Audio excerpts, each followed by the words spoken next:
అప్పాపురం మీదుగా ప్రవహించే కొమ్మమూరు కాలువ పరిసర గ్రామవాసులకు తాగునీరు అందిస్తోంది. ఈ కాలువ పరివాహక ప్రాంతంలోని 3 నియోజకవర్గాల్లో 1,20,000 ఎకరాలకు సాగునీరు అందుతోంది. వేల రైతు కుటుంబాలు ఈ కాలువపై ఆధారపడి వ్యవసాయం చేసుకుంటున్నాయి. ఇంతటి ప్రముఖమైన కాలువకు ప్రభుత్వం ప్రతిపాదించిన లిఫ్ట్ ఇరిగేషన్ స్కీమ్ను ఈ ప్రాంత రైతులు తీవ్రంగా వ్యతిరేకిస్తున్నారు. జలవనరుల శాఖ సమగ్రంగా పరిశీలించకుండా ఎవరి ప్రయోజనాల కోసం ఇవన్నీ చేస్తున్నారని రైతులు ఆందోళన చెందుతున్నారు. దీనిపై ఇప్పటికైనా పరుచూరు, చీరాల, సంతనూతలపాడు నియోజకవర్గ నాయకులు దృష్టి సారించి రైతులకు న్యాయం చేయాలని పలువురు రైతులు కోరుతున్నారు. నేను టీచర్గా పనిచేసి రిటైర్ అయ్యాను. మళ్ళీ రిటైర్ అయిన తర్వాత వ్యవసాయం చేస్తున్నాను.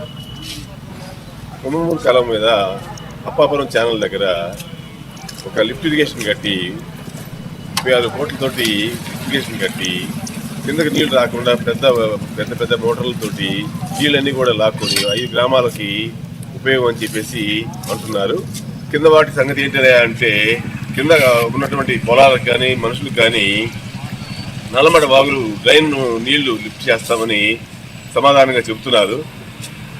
మంచినీటి కాలంలోకి ఈ డ్రైన్ నీళ్ళు ఎట్లా లిఫ్ట్ చేస్తారో మాకు అర్థం కావట్లేదు.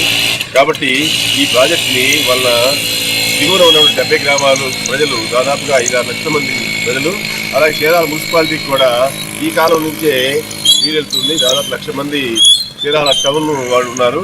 వాళ్ళందరికీ కూడా నీటికి ఇబ్బంది అవుతుంది. కాబట్టి ఈ ప్రాజెక్ట్ని ఆపితే బాగుంటుందని తెలియజేస్తున్నాను. నేను